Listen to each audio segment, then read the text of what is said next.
వసుదేవసుతం దేవం కంసచాణూరమర్దనం దేవకీ పరమానందం కృష్ణం వందే జగద్గురుం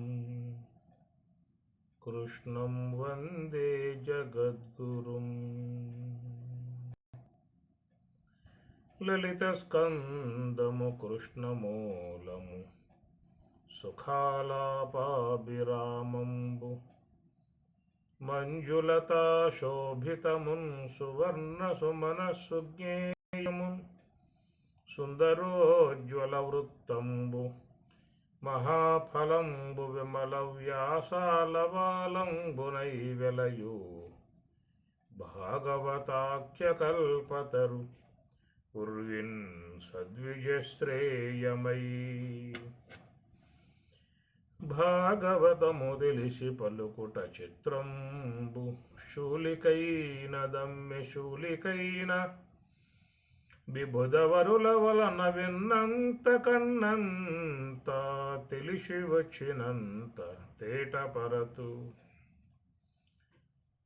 ఏడు దినంబుల ముక్తిన్ గూడగ ఏ రీతి వచ్చు గురు సంసార క్రీడన ఏ క్రియడదగు చూడు మా తండ్రులార శృతివచనములన్ ప్రాప్తానందులు బ్రహ్మబోధన కళాపారేణులు ఆత్మ ప్రభాలుప్త జ్ఞానులు మీరలార్యులు దయాళుత్వాభిరాముల్ మనోగుప్తంబుల్ సకలార్ధజాలములు మీకుంగానవచ్చున్ గదా సప్తాహంబుల ముక్తికే గెడుగతిన్ చర్చించి భాషింపరే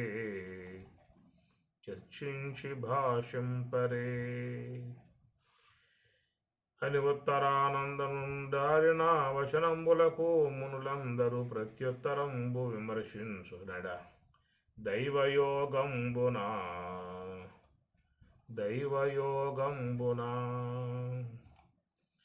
ప్రతి నిమేషము పరబ్రహ్మంబు వీక్షించి మది చొక్కి వెలుపరచువాడు కమలంబు మీది భృంగముల కైవడి మోముపైన రచన కేశపటలివాడు గిరివ్రాసి మాయనంగీకరించని భంగి వసనంబు గట్టగవచ్చువాడు సంగిగాడని వెంట జాటు భూతములు నా బాలు రహాస శబ్దములవాడు మహిత పద జానుజంఘోరు మధ్యహస్తబాహు వక్షోగళానలపాలకర్ణ నాసికా గండమస్తక నయనయుగలుడు నాసికామస్తక నయనయుగలుడైన అవధూతమూర్తి వాడరుగుదెంచే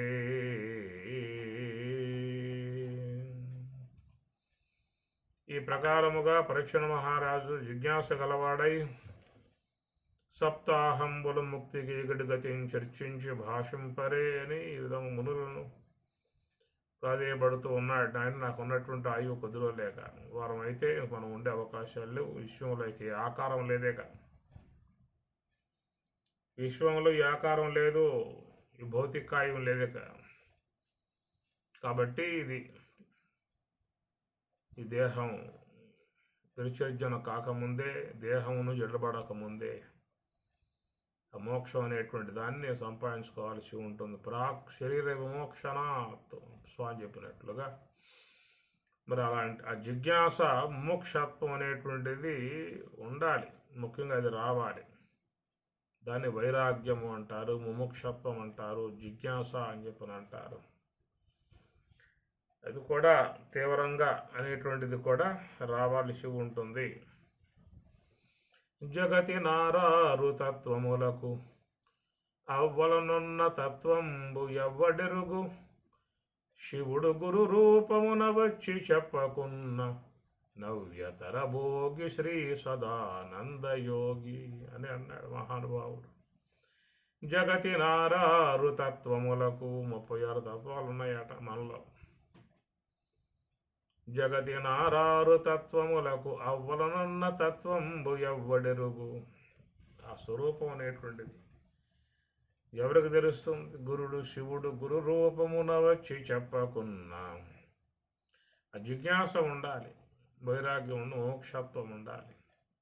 ఉంటే మరి ఆ సర్వేశ్వరుడే ఒక మానవాకార రూపముగా వచ్చి చక్కటి జ్ఞానాన్ని ఆయన అందిస్తాడు. అట్లెక్కడ కూడా పరీక్షణ మహారాజు నిజమైనటువంటి ఒక వైరాగ్యాన్ని పొందాడు, జిజ్ఞాస కలిగి ఉన్నాడు. నాకెవరు ఈ చక్కటి మోక్ష మార్గాన్ని బోధించేది అనేటువంటి ఆ జిజ్ఞాస అనేటువంటిది ఉంది. కాబట్టే ఇక్కడ మరి యాదృచ్ఛికముగా శుక భగవానుల వారు ఆయన రావటం జరుగుతున్నది. అందువల్ల మోక్షాపేక్ష పట్ల ఒక మంచి వైరాగ్య భావం ఉండాలని చెప్పి అన్నారు. ప్రతి నిమేషము పరబ్రహ్మంబు వీక్షించి మది చొక్కి వెలుపల మరచువాడు.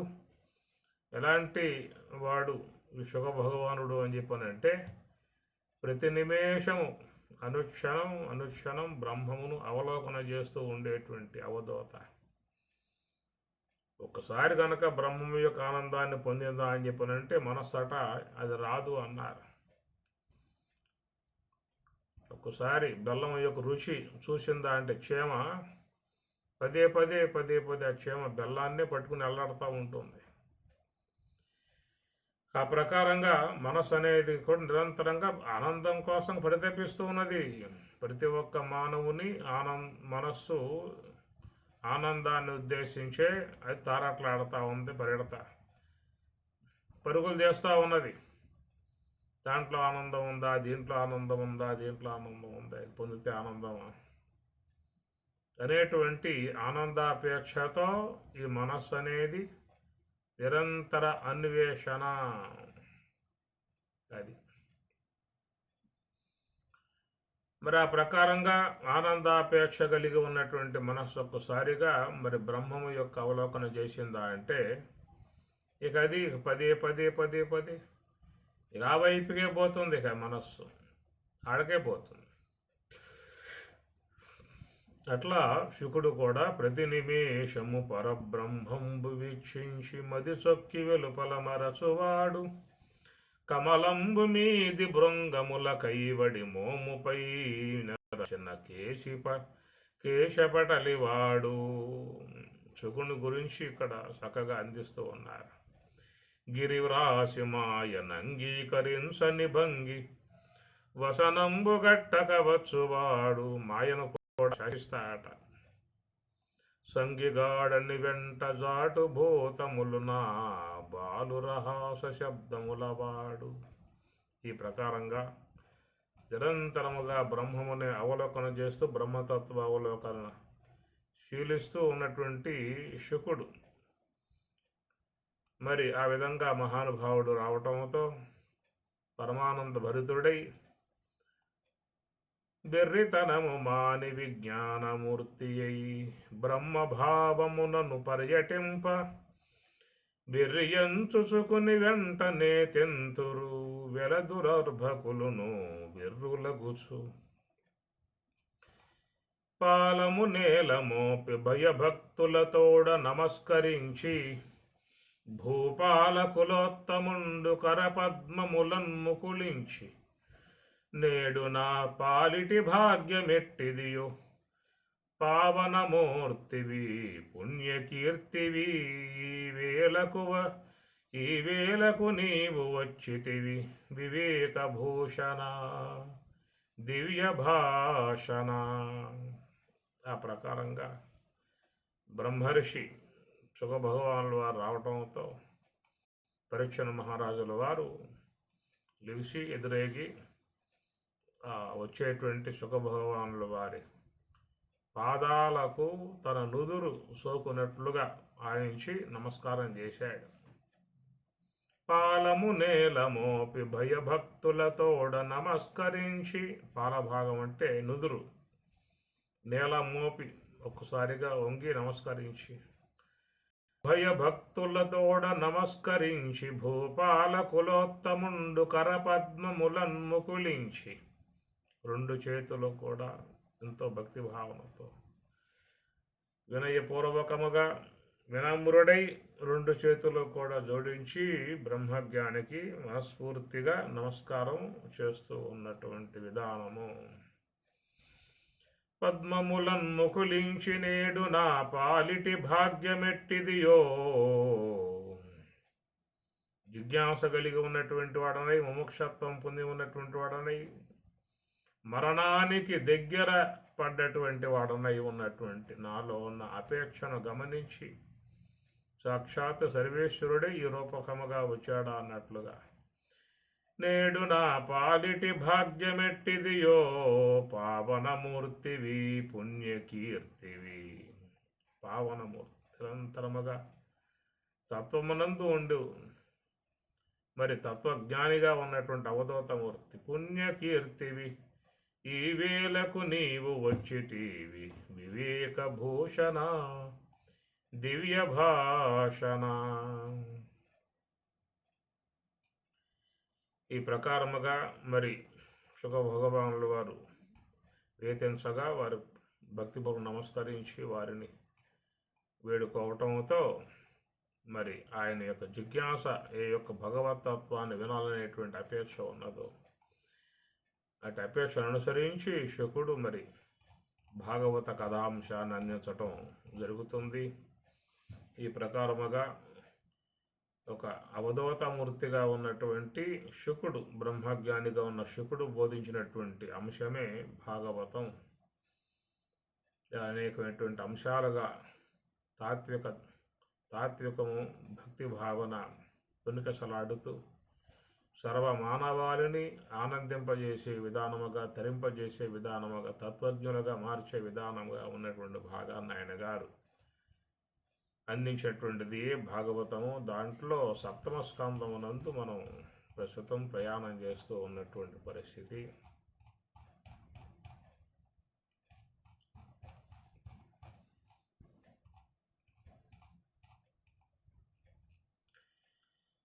మహనీయ గుణ గరిష్ఠుల గుణముని శ్రేష్ఠులకు నిఖిల పురాణ వ్యాఖ్యాన వైఖరి సమేతుండైన సూతుండిట్లనియే అట్లు ప్రాయోపవిష్టుండైన పరిచ్ఛిన్నరేంద్రుండు శుకయోగీంద్రున్నవలోకించి,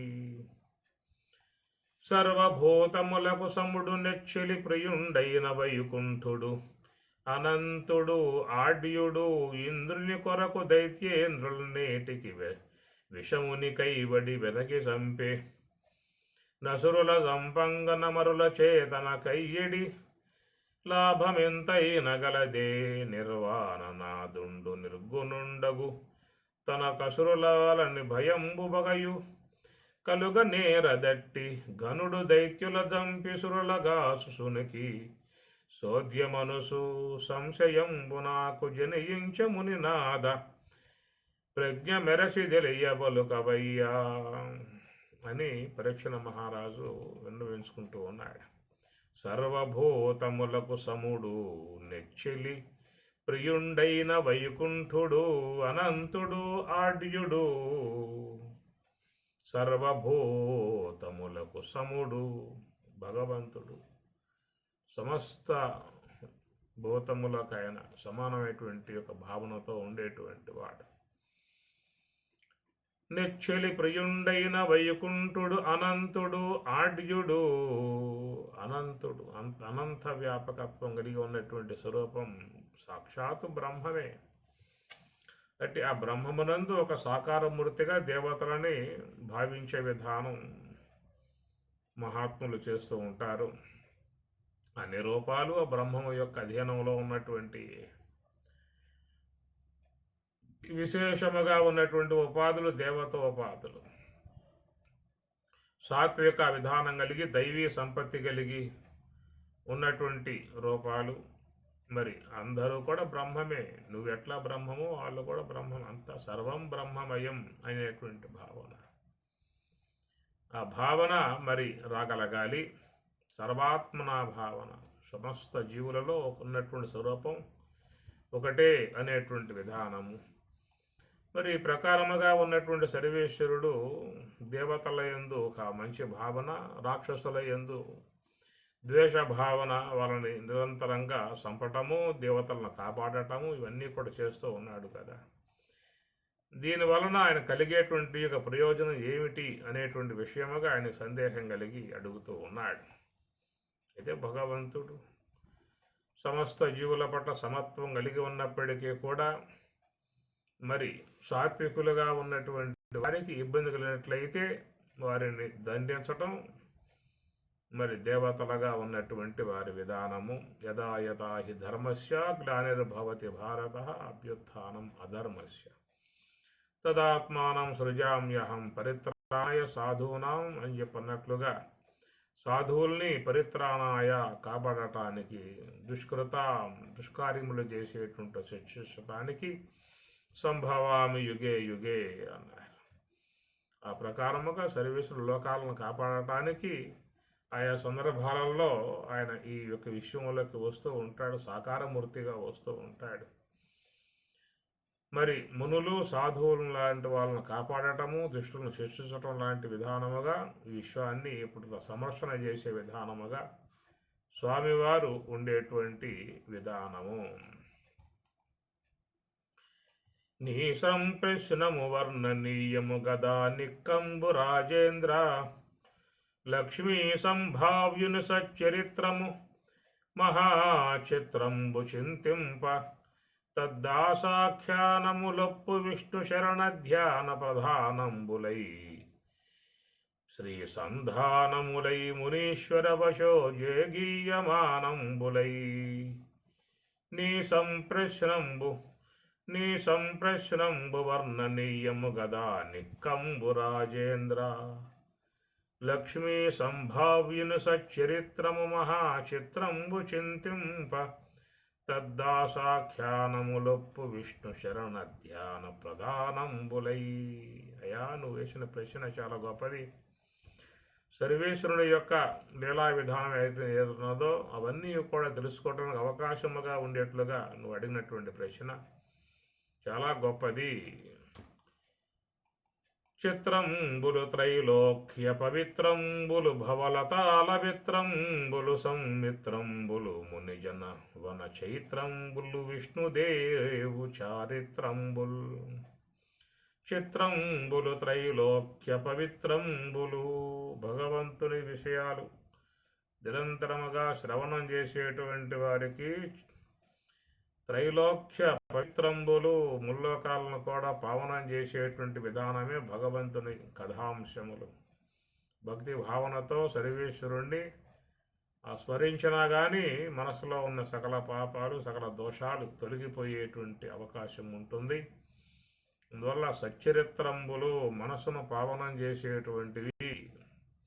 త్రైలోక్య పవిత్రంబులు భవలతాల విత్రంబులు, భవ అనేటువంటి పుట్టుక, లతములను విత్రంబులు వాటిని కోసివేసేటువంటి కొడవళ్ళు అని చెప్పన్నాడు.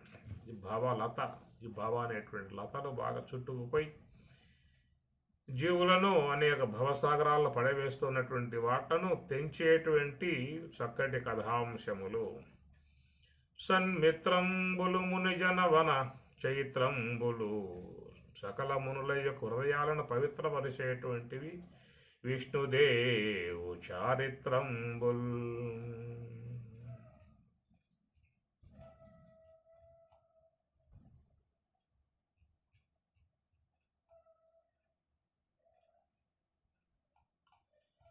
అలుకనైన జలిమినైన కామంబుననైన బాంధవముననైన భీతినైన దగిలి తలప నఖిలాత్ముడగు హరి చేరవచ్చు వేరు జేయడతడు. కీటకము తెచ్చి భ్రమరము పాటవమున సంభ్రమింప భ్రాంతంబై తత్కీటకము భ్రమరూపము బాటించి వహించుగాది భయయోగమునన్. కీటకము తెచ్చి భ్రమరము పాటవమున సంభ్రమింప భ్రాంతంబై, కీటకం ఒక పురుగు తీసుకొచ్చి ఆ గూట్లో పెట్టి జుంకారం చేస్తూ ఉంటుంది తొమ్మిద. ఆ జుంకారం చేసినప్పుడు దాన్ని భయముతో చివరికి ఆ కీటకము కూడా మరి ఆ భ్రమరముగా మారిపోయేటువంటి విధానం సృష్టిలో అద్భుతమై ఉన్నటువంటి ప్రక్రియ. ఆ కీటకం కూడా ఆకుపచ్చలో ఉండేటువంటి పురుగు అన్నమాట. ఆ పురుగులు పట్టుకొచ్చి బుడు కట్టి ఆ గూట్లో దాన్ని పెట్టి చుట్టూ జుంకారం చేస్తూ ఉంటే ఆ జుంకారాన్ని వింటున్నటువంటి ఆ పురుగు చివరికి భ్రమరముగా మారి అది వెళ్ళిపోతుందని. ఆ ప్రకారముగా మరి తద్భ్రాంతం వై కీటకము భ్రమరూపము పాటించు వహింసుగా అది భయయోగమునన్. ఆ ప్రకారముగా నిరంతరముగా మరి ఈ భగవత్ సంబంధమై ఉన్నటువంటి విషయాలు అధ్యయనం చేసేటువంటి వారు కూడా చివరికి తదాకారముగా అయిపోయేటువంటి విధానము ఏర్పడుతుంది. కామోత్కంఠిత గోపికల్ భయమునన్ కంసుండు వైరక్రియా సాగ్రిన్ శిశపాల ముఖ్య నృపతుల్ సంబంధులై వృష్ణులున్ ప్రేమన్ మీరలు భక్తి మేము నిధి చక్రిన్ గంటి మెట్లైన నుద్ధామధ్యాన గరిష్ఠుడైన హరిజందన్ వచ్చు దాత్రీశ్వరా. భక్తి తత్వాన్ని భక్తి భావన అంశాన్ని ఇక్కడ బోధిస్తూ ఉన్నాడు. కామోత్కంఠత గోపికల్ ఇక్కడ ఏమంటాడంటే ఉద్ధామధ్యాన గరిష్ఠుడైన హరిచందన్ వచ్చు. ఉద్ధామధ్యాన విక్కుటమై ఉన్నటువంటి ఒక మనస్సు అట్లాగా లగ్నమైపోయినట్లయితే ఒకే తదాకారముగా మనస్సు అనేది అట్లాగా ఉండిపోతుంది. ఒక్కొక్క విధానములో ఒక్కొక్కరు మనస్సు తన్మయత్వమును చెందే విధానముగా వచ్చేటువంటి భావన. కామ ఉత్కంఠత గోపికల్ ఆ గోపికలు ఎప్పుడు కూడా రెండవ ఆలోచన లేకుండా నిరంతరముగా కృష్ణ పరమాత్మ మనసు లగ్నం చేసి ఆయన్నే స్మరిస్తూ ఉండేటువంటి విధానము. మనస్సులో ఇంకా రెండు ఆలోచన లేదేక. తస్మాత్ సర్వేషు కాలేషు మాం అనుస్మర. తస్మాత్ సర్వేషు కాలేషు యోగయుక్తో భవార్జున అని స్వామి చెప్పేటువంటి మాట. నీకు ఏది సౌలభ్యంగా ఉంటే నువ్వు ఆ మార్గంలో ప్రయాణం చేయమని చెప్పి అర్థం. తస్మాత్ సర్వేషు కాలేషు మాం అనుస్మర, అది నీకు సులభముగా ఉండేటువంటి మార్గం అయితే దాన్నే అవలంబించు అన్నాడు. తస్మాత్ సర్వేషు కాలేషు యోగయుక్తో భవార్జున, నీకు యోగ మార్గం సౌలభ్యంగా ఉన్నట్లయితే నువ్వు ఆ మార్గాన్ని అవలంబించు. అయితే ఆ మనసు అనేది ఎట్లా ఉండాలంటే తైలధారామివాచ్ఛిన్నం దీర్ఘగంట నినాదవతో అని ఎట్లా ఉండాలి మనస్సు భగవంతుని పన్నట్లయితే తైలధార అన్నారు. తైలధార నూనె యొక్క దార, దానికి తెంపు ఉండదు. అది నీరైతే మధ్య మధ్యలో తెంపు బొట్లు బొట్లు పడే అవకాశం ఉంటుంది. తైలధార ఉన్నది ఎంత సన్నగా దార పడ్డా కానీ తెంపు లేకుండా అది కారతా ఉంటుంది. తైలధార. ఆ విధంగా మనస్సు అనేది నిరంతరముగా ఎక్కడ కూర్చున్నా నుంచున్నా పడుకుని ఉన్నా నడుస్తూ ఉన్నా ప్రయాణం చేస్తూ ఉన్నా మనస్సులో మాత్రం నీకు ఆ యొక్క తత్వమునందే లగ్నమై ఉండాలి. అది ఒక నామాన్ని పట్టుకుని ఎలాడాలి మనస్సు. కాబట్టి వ్యవహారంలో మనస్సు శ్వాస మీద పెట్టి చేయాలంటే కొంచెం కష్టంగా ఉంటుంది. సావకాశంగా ఉంటే తీరుబాటుగా కూర్చొని మనస్సు శ్వాస పెట్టే అవకాశం ఉంటుంది. కానీ ఏ కార్యాలలో ఉన్నప్పటికీ కూడా చేయగలిగేటువంటి యొక్క అవకాశం ఒక జపానికి ఉంటుంది. కాబట్టి స్వామివారు ఆ విషయం కూడా చెబుతూ తస్మాత్ సర్వేష మాం అనుస్మర అన్నాడు. యజ్ఞానాం జపయజ్ఞోస్మి. యజ్ఞానాం జపయజ్ఞోస్మి. జపాన్ని స్వామివారు యజ్ఞముతో పోలిశారు. అంటే పవిత్రత. యజ్ఞము అంటే పూజనీయత, పవిత్రత, దేవతారాధన సంబంధమై ఉన్న యజ్ఞం ఎట్లా పవిత్రమై ఉన్నదో అంతే పవిత్రముగా ఉన్న విధానము జపము. యజ్ఞానం జపయజ్ఞోస్మి. జపయజ్ఞమును అస్మి నేనై ఉన్నాను అన్నాడు. కాబట్టి ఆ ప్రకారంగా మనస్సు ఒక భగవత్ సంబంధమై ఉన్నటువంటి దాంతో నిమగ్నమై ఉన్నా కానీ చాలా మరి ఈ అనాత్మ సంబంధమై ఉన్న ప్రవృత్తుల నుంచి మనస్సు బయటపడే అవకాశం ఉంటుంది. ఎందుకంటే మనస్సులో చేరి ఉన్న సంస్కారాలు ఆ మనస్సును ఏదో రూపకంగా తన వశం చేసుకుని లాక్కుపోతున్న పరిస్థితి. కనురెప్ప పాటులో మన మనస్సు ఎక్కడుంటుందో, ఎక్కడికి పోతుందో, ఏ ఏ స్థానాలలో ఉంటుందో, ఎవరి గురించి విచారిస్తుందో, దేని గురించి విచారిస్తుందో, ఇట్లా చాలా వరకు మనం మన జీవన విధానములో వీటికే చాలా వరకు మనం లోనైపోయాం. తెలియకుండానే అనాత్మ సంబంధమై ఉన్న వ్యవహారాలుగా మాటలు వచ్చేస్తూ ఉంటాయి. వారెట్లా, వీళ్ళెట్లా, అది ఎట్లా, ఇది ఎట్లా, వాడు వీడేం చేశాడు, ఈ నానా రకాలై ఉన్న చెత్తంతా పైన వేసుకుంటాడే తప్ప ఆ మనస్సులో పవిత్రమై ఉన్నటువంటి యొక్క భగవన్నామాన్ని ఎందుకు పెట్టుకోడు? దాన్ని పూర్తిగా మర్చిపోతాడు.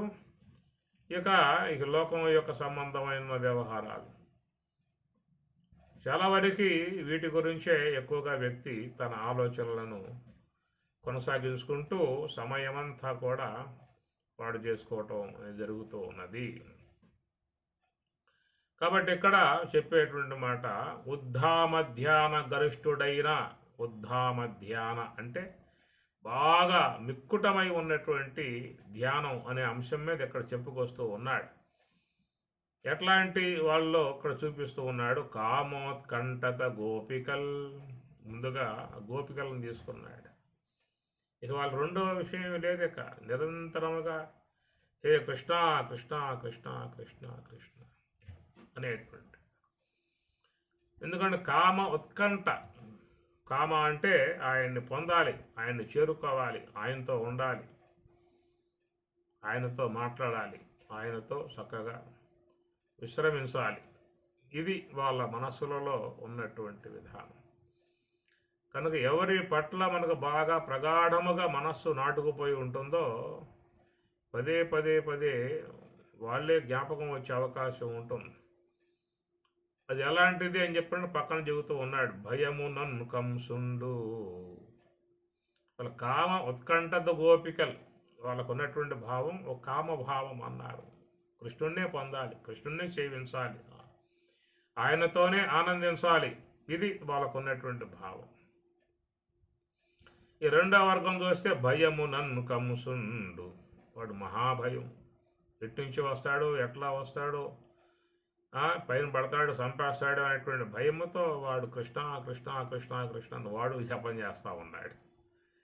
భయము నన్ను కంసుండు, వాడు ఇంకోటి లేదేక ఏ రూపకంగా వస్తాడు, ఎట్నుంచి వస్తాడో మరి చంపేస్తాడేమో. ఎందుకు చెప్పిందిగా ఆకాశవాణి, చంపేస్తాడరా అని చెప్పేసి అని.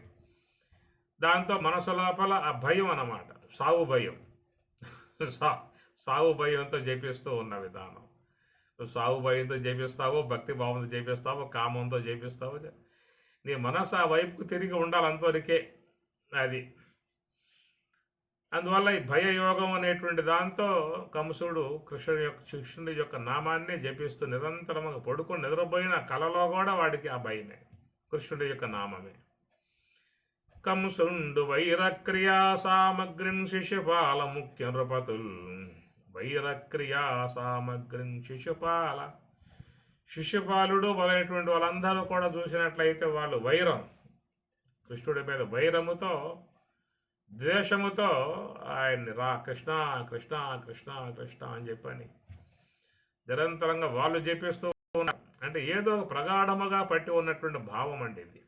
భయముతో కావచ్చు, వైరముతో కావచ్చు, కామముతో కావచ్చు, భక్తితో కావచ్చు. నృపతులు సంబంధులై వృష్ణి వంశస్థులందరూ కూడా సంబంధులై, బంధువులై వాళ్ళు జపిస్తూ ఉన్నారు. ప్రేమన్మీరలు భక్తినేము, అయ్యా మీరు అంత ప్రేమతో ఆయన జపించే విధానము భక్తితో నేను జపిస్తూ ఉన్నాను అని ఈ విధంగా మహర్షి బోధిస్తూ ఉన్నాడు. ఆ భక్తితో మేము జపిస్తూ ఉన్నాం, ప్రేమతో వాళ్ళు జపిస్తూ ఉన్నారు, ద్వేషముతో వాళ్ళు జపిస్తూ ఉన్నారు. భయముతో వాళ్ళు జపిస్తూ ఉన్నారు, కామముతో వాళ్ళు జపిస్తూ ఉన్నారు. ఏదో ఒక భావనతో ఆ కృష్ణుని యందు లగ్నపరచుకుని నిరంతరముగా మనస్సుని ఏదే ఆలోచనలకు పోకుండగా ఆ నామాన్నే జపించే విధానము. ప్రేమన్మీరలు భక్తినే మునిది చక్రిన్ గంటి మెట్లైన నుద్ధామధ్యాన గరిష్ఠుడైన హరిచందన్ వచ్చు దాత్రీశ్వర ఉద్ధామధ్యాన. విక్కుటమై ఉన్నటువంటి ధ్యానం అన్నమాట. ఆ ప్రకారముగా పూర్తిగా లగ్నమైపోవాలి. మనము జపిస్తూ ఉంటాం, ఏదో కాసేపు అట్లా మాల తీసుకుంటాం, ఓం నమో నారాయణాయ, ఓం నమో నారాయణాయ, ఓం నమో నారాయణాయ, ఓం నమో. ఆ విధంగా 4 పూసలు అయినాయి అంటే ఓ కొలికి పూస కొలికి పూస కొలికి పూస. ఎక్కడున్నావా కొలికి పూస రావాలి, తగలాలి చేతికి, ఆ జపాల పక్కన పెట్టేసే విధానంగా ఉంటుంది. కనుక ఈ మాలలేం అవసరం లేదు. మనస్సు పూర్తిగా భక్తిమయం కావాలి, జ్ఞానమయం కావాలి. ముందు భక్తిమయం కావాలి. భక్తిమయం అయితే తర్వాత అది జ్ఞానమయంగా ఏర్పడుతుంది. అది కనుక జపం చేస్తున్న పని ఏంటంటే అనేక ఆలోచనలు ఏవైతే ఉన్నాయో, అనేక ఆలోచనలు రాకుండా ఒకే ఒక్క ఆలోచన. జపం కూడా మా నామ అది కూడా ఆలోచనే, సంకల్పమే. అయితేనంటే అది కనుక లేకపోయిందా అంటే నానా రకాలై ఉన్నటువంటి ఆలోచనలన్నీ వచ్చి పడతాయి. మీరు జపం మానండి, ధ్యానం మానండి, ఏమొస్తాయో చూడండి. ఏమి రాకుండా ఉంటే మంచిదే, అదృష్టవంతులే. జపం ధ్యానం లేకుండా ఉన్నప్పుడు మనస్సులో ఏ ఆలోచన రాకుండా ఉంటే మంచిదే. అది ఊరుకోదే మనస్సు. సంకల్ప మానసం కర్మ, అది ఏదో సంకల్పాన్ని చేస్తూనే ఉంటుంది. దానికి అది అలవాటైపోయింది, స్వాభావికమైపోయింది. మనస్సులో చాలా ఉన్నాయి సంస్కారాలు ఉండటం వల్ల ఒకే దాంతో అది కూర్చోదు. రకరకాలై ఉన్న ఆలోచనలన్నీ దాంట్లో పడ్డాయి కాబట్టి ఆ సంస్కారాలని ఒకదానొకటి మార్చుకుంటూ ప్రయాణం చేస్తూ ఉంటుంది మనస్సు. దానికి కావాల్సినన్ని ఉన్నాయి సంస్కార ముద్రలు. అందువల్ల అది ఒకే దాంతో పట్టుకుని ఏలాల్సిన అవసరం దానికి లేదు. అందువల్ల ఆ సంస్కార ముద్రలను ఆసరాగా చేసుకుని అనేక రకాలైన ఆలోచనలన్నీ చేసుకుంటూ పోతూ ఉంటుంది. ఆ చేసుకుంటూ పోయేటువంటి ఆ ప్రవాహంలో అట్లా ద్వేషపూరితమై ఉన్నటువంటివి వస్తాయి, కామపూరితమైనటువంటివి వస్తాయి, అనేక రకాలు వస్తాయి. కాబట్టి అలాంటి వాటి నుంచి మనస్సు బయటపడాలని చెప్పి అన్నట్లయితే ఒకటే శరణ్యం భక్తి భావనతో జపించడము, యోగ భావనతో అంశ యొక్క ఆశ్రయం ద్వారా నివృత్తి మార్గంలో ప్రయాణం చేయటము. ఈ రెండే మనకు అందుబాటులో ఉన్నటువంటి మార్గాలు. కాబట్టి ధ్యానాన్ని అందుకోగలిగితే సర్వోన్నత విధానమే, అందకపోతే జపం పట్టుకోమన్నారు. అందితే ధ్యానం, అందకపోతే జపం. ఏదో ఒకటి పట్టుకోవాలి వీటిల్లో. లేకపోయిందా అంటే అది పట్టుకుంటుంది. నానా రకాలై ఉన్న ఆలోచనలన్నీ అది చేర్చి అది పెట్టుకుంటుందా. ప్రస్తుతం అందరిలో జరుగుతున్నటువంటి విధానం ఇదే. ఉదయం లేచింది మొదలు పడుకోబోయేదాకా ఏం చేస్తుందా అంటే మనస్సు నానా రకాలై ఉన్నటువంటి ఆలోచనలన్నీ చేస్తూ ఉన్నది. మరి ధ్యానం చేద్దామంటే ఎంతసేపు కూర్చుంటాం? ఓ పావుగంట కూర్చుంటాం, అరగంట, గంట అయిపోయిన తర్వాత ఇక మళ్ళా బయటపడతాం, బయటకు వచ్చేస్తాం. ఎక్కడి నుంచి ఇక ఆలోచనల ప్రవాహమే మనలో కొనసాగుతూ ఉండే పరిస్థితి. దాని నుంచి మనసును కాపాడుకోవాలి అని చెప్పన్నట్లయితే జపాన్ని తప్పనిసరిగా పట్టుకోక తప్పదు. ఈ విధంగా వీళ్ళందరూ కూడా ఒక్కొక్కరు ఒక్కొక్క భావనగా మరి భగవంతుని నామమునందు లగ్నమై ఉన్నటువంటి వారే స్మరిస్తూ ఉన్నటువంటి విషయం చెప్పుకొస్తూ అనిన నారదుండిట్లనియనొక నాడు బ్రహ్మమానస పుత్రులైన సనక సనందనాదులు దైవయోగంబున భువన త్రయంబును నందుండును సంచరించుచు మైదారేండ్ల ప్రాయంపు బాలకుల భావంబున దిగంబరులై హరిమందిరమునకు వచ్చి చొచ్చునెడ మొగసాలనున్న పురుషులిరువురు వారలను చూచి. సనక సననాది మునులు నిరంతరంగా బ్రహ్మమానస పుత్రులుగా ఉన్నటువంటి వారు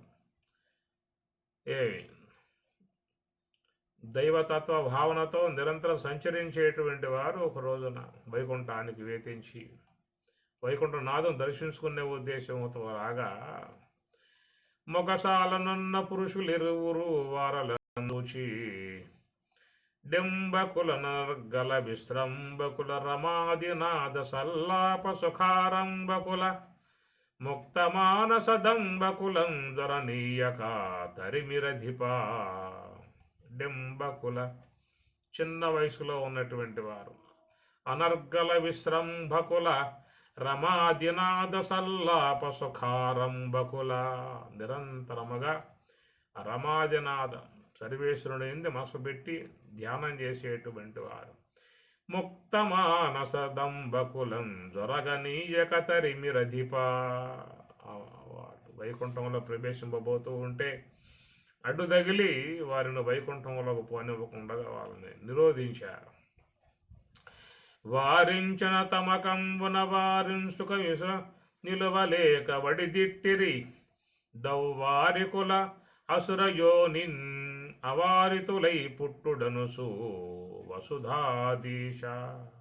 మరి ఆ ప్రకారంగా వారిని నిరోధించి వైకుంఠనాథం దర్శనం కానివ్వకుండా అడ్డుపడి వారిని దూషించారు.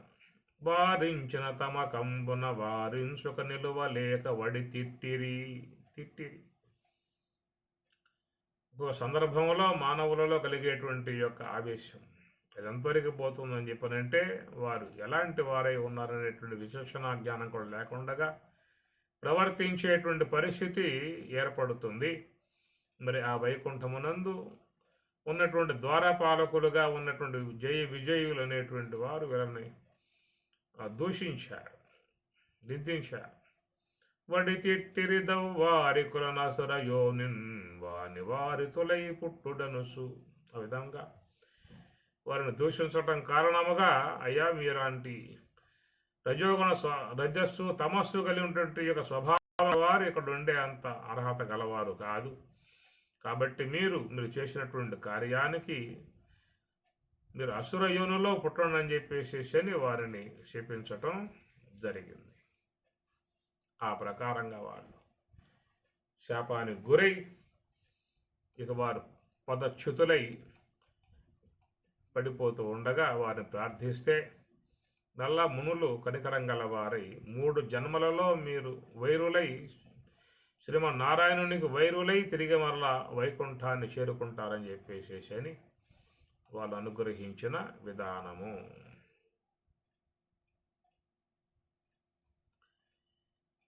మహాత్ముని పరాక్రమంబును మార్కండేయ ఋషివలను రింగెదవు తృతీయ జన్మంబున మీ తల్లి తెలియకి శిశుపాల దంతభక్తులను ఉద్భవించిది.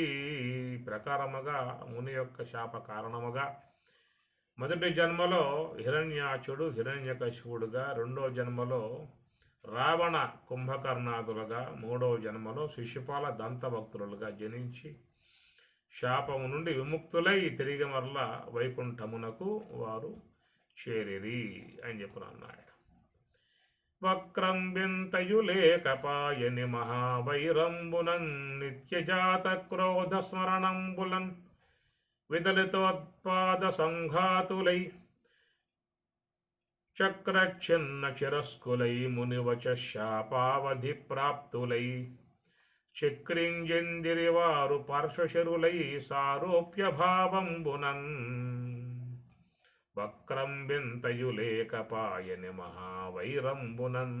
నిరంతరముగా 3 జన్మలలో కూడా మహావైరమును పూని సర్వేశ్వరుని నిరంతరముగా జపిస్తూ ఆయనకు వైరులై ఆ తర్వాత కాలంలో నిత్యజాత క్రోధ స్మరణంబులన్ విదలితోత్పాత్మ సంఘాతులై సమస్త పాపాలను పోగొట్టుకుని చక్రచ్ఛన్న చిరస్కులై మునివచ శాపావధి ప్రాప్తులై చక్రింజందిరి. తిరిగి మరలా వైకుంఠానికి చేరుకున్నటువంటి వారై పార్శ్వచరులై సారూప్య భావంబునన్, సారూప్య ముక్తి అని చెప్పని అంటారు. అలాంటి మోక్షాన్ని వైకుంఠాన్ని మళ్ళా చేరుకోవటం జరిగింది. బాలుం హరిపద చింతాశీలుం సుగుణాలవాలు శ్రీమన్మేధాజాలుం సంతోషింపక ఏలా శిక్షించే రాక్షసేంద్రుండనగా అని విని ధర్మనందను ఎట్లని ఏ ప్రకారముగా మరి హిరణ్యకశిపుడు ప్రహ్లాదుని మీద మహాభైరాన్ని పెంచుకుని చివరికి ఆయన కారణంగా ఆయన శ్రీహరి చేతిలో హతుడయ్యాడు అన్నటువంటి విషయాన్ని విన్నటువంటి వాడై బాలున్ హరిపద చింతాశీలున్, బాలుడు ప్రహ్లాదుడు నిరంతరముగా భగవన్నామాన్ని చేస్తూ భగవతత్వాన్ని శీలిస్తూ ఆనందముగా ఉండేటువంటి వాడు. సుగుణాలవాలున్, సద్గుణములు కలిగి ఉన్నటువంటి పుత్రుడు. శ్రీమన్మేధాజాలున్ సంతోషంపక, అలాంటి పుత్రుడు కలిగినందుకు సంతోషంపక ఆయన మీద ఎందువల్ల ఈ విధముగా మరి వైరాన్ని పోని శిక్షించి రాక్షసేంద్రుండనగా, ఎందువల్ల ఆ పుత్రుణ్ణి శిక్షించేందుకు సిద్ధపడ్డాడు అని తన సందేహాన్ని వ్యక్తపరిచాడు. పరిభూత వ్యధనంబులు నిరుపమ సంసార జలది నిర్మధనంబుల్ నరకేసరి కథనంబులు పరిరక్షిత దేవయక్షపణి మిథునంబుల్. పరిభూత వ్యధనంబులు నిరుపమ సంసార జలది నిర్మధనంబుల్. మానవులలో ఉన్నటువంటి యొక్క వేదనలు ఉన్నాయో సమస్త వేదనలను బాధలను పోగొట్టగలిగేటువంటిది శ్రీ మహావిష్ణువు యొక్క కథాంశము. పరిభూత వ్యధనంబులు నిరుపమ సంసార జలధి నిర్మధనంబుల్. నిరుపమ సంసార జలధి నిర్మధనం, ఈ భవసాగరాన్ని పూర్తిగా లేకుండా చేసేటువంటి చక్కటి భగవత్ కథలు. నరకేసరి కథనంబులు పరిరక్షిత దేవయక్షపని మిథునంబుల్. ఈ ప్రకారం ఉన్నటువంటి భగవంతుని కథాంశములు శ్రవణం చేయటం ద్వారా సమస్త దోషాలు తొలగిపోతాయి.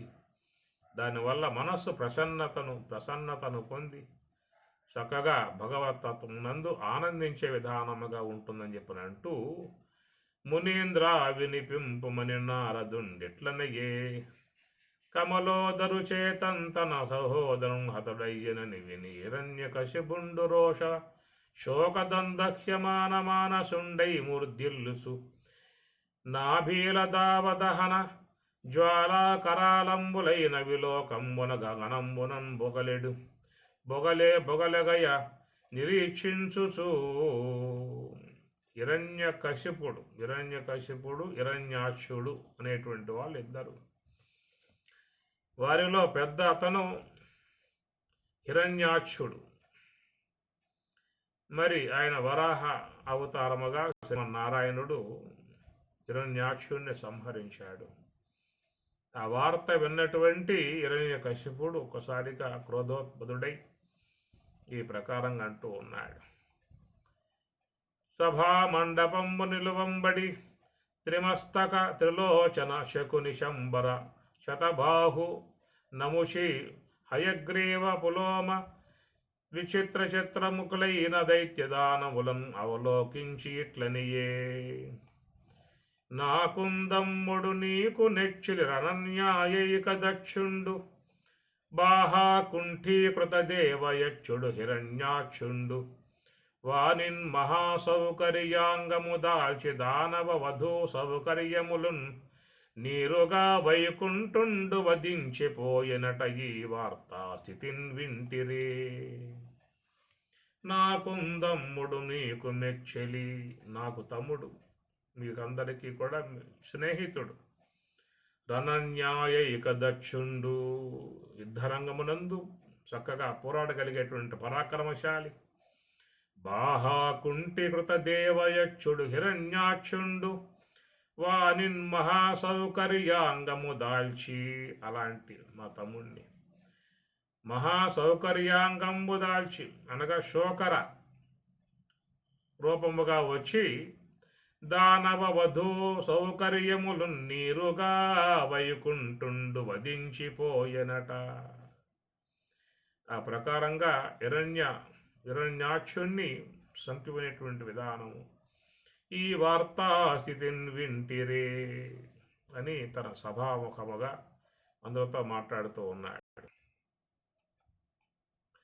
భుజశక్తి నాతోడ పోరాడ శంకించి మున్నీట మునిగిన మునుగొగాక అలయించి పెనగున అచల సంభ్రమమున కెరగి వెన్నిచ్చిన నిచ్చుగాక జగడంబు సైపక సౌకర్య కాంక్షి ఎయ్యల కింద నీగిన నీగుగాక క్రోధించి ఎటుగాక కొంత పౌరుషమున హరిభంగి నడరుగాక కఠిన శూలదార కంఠంబు బిదలించి వాని శోణితమున వాడి మెరసి మత్సహోదరునకు మహిదర్పణము చేసి మెరసి వత్తు మీకు మేలు దెత్తు. భుజశక్తి నాతోడ పోరాడ శంకించి మున్నీట మునిగిన మునుగుగాక. ఏ వైకుంఠుడు ఉన్నాడో ఆ వైకుంఠుడు ఏంటంటే యొక్క శ్రీమన్నారాయణుడు నా భుజశక్తికి భయపడిపోయి పోరాడ శంకించి మున్నీట మునిగిన మునుగుగాక. సముద్రాల్లో దాక్కుంటాడేమో, అట దాక్కున్నా కానీ వదిలిపెట్టే విధానం కాదు. అలయించి పెనగున యచల సంభ్రమమున కెరగి వెన్నిచ్చిన నిచ్చుగాక. ఈ పద్యములో దశావతారాలు వస్తాయి. ఇక్కడ మున్నీట మునిగిన మునుగుగాక ఇది మత్స్యావతారం. అలయించి పెనగున యచల సంభ్రమమున కెరగి వెన్నిచ్చిన నిచ్చుగాక. మత్స్య వరాహం అంటే అప్పట్లో వరాహ రూపముగా ఉన్న అవతారము. కెరగి వెన్నిచ్చుగాక జగడంబు సైపక సౌకర్య కాంక్షి అయ్యల క్రింద నీగన నీగుగాక. వరాహ అవతారం ఇది. క్రోధించెటుగాక కొంత పౌరుషమున హరిభంగిన నడరుగాక. ఇది నరసింహావతారము. కఠిన శూలదార కంఠంబు విదలించి వాని శోణితమున వాడి మెరసి మత్సహోదరునకు మహిదర్పణము చేసి మెరతి వత్తు మీకు మేలు దెత్తు అని ప్రకారంగా రాక్షసులతో మాట్లాడిన వాడి తన మునికి తిరోధకాలిచ్చి ఆ తర్వాత అంతఃపురం ఏతించి అంతఃపురం కాంతలందరినీ కూడా ఆయన ఓదార్చి ఆ తర్వాత తన తల్లి వద్దకు వెళ్ళాడు. అంత హిరణ్యకశిపుండు దుఃఖితుండైన మృతుండైన సోదరునకు నదక ప్రధానాదిత్య కార్యములాచరించి అతని బిడ్డల శకుని శంభర కాలనాభ మదోత్కచ ప్రముఖల నోరించి వారల తల్లితో గోడ హిరణ్యాక్షుని భార్యల నందర రావించి తమ తల్లి అయిన దితి నవలోకించి ఇట్లనియే. ఆ తల్లి దగ్గర ఈ విధముగా మరి హిరణ్య కశిపుడు చక్కటి బోధ చేస్తూ ఉన్నాడు. చాలా మంచిగా వచ్చేటువంటి వాక్యాలు ఇవన్నీ కూడా చాలా తాత్విక అంశములు ఇక్కడి నుంచి మనకు ఆరంభమవుతాయన్నమాట. నీరాగార వినిష్ట పాంధుల క్రియన్నిక్కంబు సంసార సంచారుల్ వత్తురు గూడి ఎత్తురు సదా సంగంబు లేదొక్కచో శూరుల్ ఓయడి త్రోవోయను భవత్సు నుండు తల్లి మహాశూరుండాతడు తద్వియోగమునకున్ శోకింపనీ కేటికిన్ అని తల్లిని ఓదారిస్తూ ఉన్నాడు. నీరాగార వినిష్ట పాంధుల క్రియన్నిక్కంబు సంసార సంచారుల్ వత్తురు కూడి విత్తురు. ఈ లోకమంతా ఎలాగా ఉంటుందంటే నీరాగార వినిష్ట పాంధుల క్రియన్. పాంధులు అంటే మరి బాటసారులుగా పోయేటువంటి వారు మరి దప్పి గలవారై సలివేంద్రం వద్దకు వచ్చి దప్పిక తీర్చుకుని వెళ్ళిపోతూ ఉంటారు. లేదా ఒక సత్రవులో బస్సు వేసి రాత్రంతా అక్కడ ఉండి తెల్లారిందని చెప్పారంటే అందరూ కూడా వాళ్ళ దోవల్లో వాళ్ళు ప్రయాణమైపోతూ ఉంటారు. ఏకవృక్ష సమారూఢ నానాజాతి విహంగమాః యదిశో యాంతి కాతత్ర పరివేదన ఏకవృక్ష సమారూఢ నానాజాతి విహంగమాః. రాత్రి అయింది అంటే అనేక దిక్కుల నుంచి వచ్చే పక్షులు ఆ చెట్ల మీద అట్లా వాలి నిద్రిస్తాయి. రాత్రి యందు అన్ని కూడా ఆ చెట్టును నిద్రిస్తాయి. ఈ దిశో యాంతి, ఒకసారిగా సూర్యుడు వచ్చాడా తెల్లారిందా అంటే అన్ని పక్షులు ఆ చెట్టుని వీడి వెళ్ళిపోతూ ఉంటాయి. అట్లాగా ఈ విశ్వంలో కూడా నానా దిక్కుల నుంచి ఈ జీవులన్నీ కూడా వచ్చి గృహంలో అవి తిష్ట వేసుకుంటాయి. ఆ ఉన్నటువంటి విధానములో ఎప్పుడైతే వాళ్ళ తెల్లారిపోయిందో అనగా ఆయువు తీరి ఇక వెళ్ళిపోవడం జరుగుతుందో మళ్ళా పక్షులు ఆయా దిక్కులు ఎగిరిపోతూ ఉంటాయి. ఈ ప్రకారంగా వచ్చేవాళ్ళు పోయేవాళ్ళు వృక్షంలాగా సంసార వృక్షము అన్నారు. ఆ సంసార వృక్షం మీదకు అనేక మంది వస్తూ ఉంటారు, కొద్ది కాలం ఉంటూ ఉంటారు. బంధువులు అనుబంధములు అనురాగములు ప్రేమలతో ముడివేసుకుని పెనబేసుకుని ఉండేటువంటి యొక్క విధానం ఆ తర్వాత కాలంలో మరి మృత్యువు యొక్క ప్రభావంతో మళ్ళా ఆ దేహం విడిచి వెళ్ళిపోతున్న విధానం కనుక అక్కడ వృక్షం మీదకు వచ్చి పక్షులు వాలినట్లుగా ఈ సంసారం అనబడేటువంటి యొక్క ఈ వృక్షం మీదకు వచ్చి అనేక జీవులు కూడా ఇక్కడ వాలి అనుబంధములతో అనురాగాలతో పెనవేసుకుని ఉండేటువంటి విధానం. తిరిగి మరలా ఆయువు కాస్త అయిపోయిందా అంటే ఆయా జీవులన్నీ కూడా ఆ వృక్షం నుంచి మళ్ళీ వెళ్ళిపోయినట్లుగా ప్రయాణమైపోతున్నటువంటి విధానము. నీరాగార వినిష్ట పాంధుల క్రియన్, అందరూ కూడా పాంధులు అనగా బాటసార్లు పోయే వాళ్ళు వచ్చి ఇక్కడ 3 పూట్ల నివాసం ఉండటానికి వచ్చారు. ఈ సత్రవలో బాల్యం, యవ్వనం, వృద్ధాప్యం ఈ 3 పూట్ల కాగానే అక్కడి నుంచి మరి వెళ్ళిపోయే విధానము. ఇది ఒక అనుశ్వతముగా అనంతకాలముగా అనేక జన్మల పరంపరగా సాగిపోతున్నటువంటి ఒక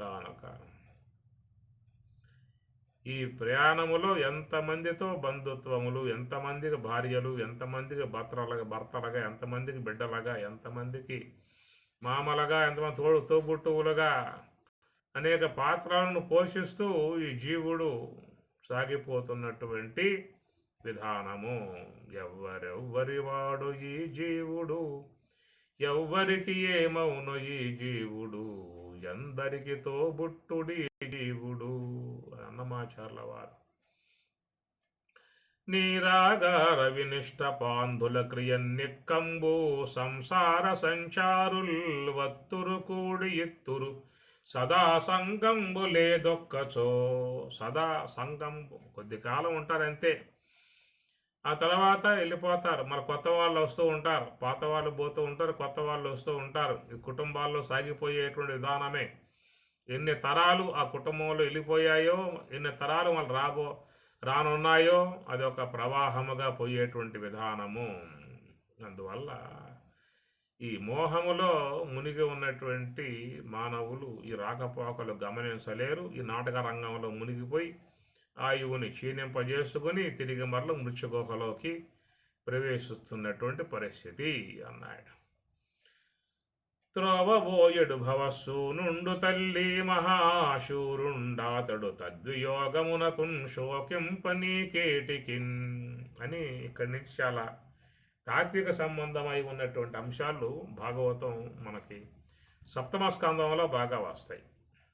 సప్తమ స్కందము, అష్టమ స్కందం 2 ప్రధానముగా ఉండేటువంటి తాత్విక అంశములు కలిగి ఉన్నటువంటి పట్టు కొమ్మలు భాగవతంలో. కనుక మనం ప్రవాహ చరిత్ర దీంట్లో తాత్విక అంశాలు జ్ఞానాన్ని దీంట్లో చొప్పించాడు బాగా మహానుభావుడు. ఎంతెంత జ్ఞానము అది ముందు మనం పోతే అర్థమవుతుంది. కథాంశాన్ని మనకు ముందు పెట్టి దాని వెనకాల నుంచి తాత్విక అంశాన్ని బోధించటమే మరి మహానుభావుల యొక్క ఉద్దేశం. ఎందుకంటే మనకు ఈ కథలు అనేటువంటి వాటి యందు మక్కువ అనేది బాగా ఉంటుంది. తాత్విక అంశం నేరుగా తినాలంటే వినలేరు. కొంచెం రంగరించి తేనెలో రంగరించి మెడిసిన్ మందుని ఇచ్చినట్లయితే తీయగా మెడిసిన్ ఆ మందుని సేవించినట్లుగా ఈ భవ్యాధికి ఉన్నటువంటి మెడిసిన్ అద్వైత భావన, జ్ఞాన భావన. దాన్ని నేరుగా అందిస్తే గ్రహించేటువంటి శక్తి లేదు కాబట్టి అలాంటి వారికి ఈ కథాంశాన్ని చూపిస్తూ కథలో ఉన్నటువంటి అనేక భంగిమలను చూపిస్తూ మనసును రంజింపజేస్తూ దానిని ఆనందింపజేస్తూ మనసుని ఈ తాత్వికమును ఎక్కించటమే మహాత్ముల ఉద్దేశము. కాబట్టి భాగవతం అనేటువంటిది ఆ కోవలో జరుగుతున్నటువంటిది. ప్రళయ చరిత్రలో వచ్చేటువంటి అంశాల గురించి మనం ముందు మళ్ళీ మాట్లాడుకునే ప్రయత్నం చేద్దాం. ఓం సహనాభవతు సహనౌ భునక్తు సహ వీర్యం కరవావహై తేజస్వినావధీతమస్తు మా విద్విషావహై. ఓం శాంతి శాంతి శాంతి. హరి ఓం తత్సతు. శ్రీ గురుభ్యో నమః. హరి ఓం తత్సతు.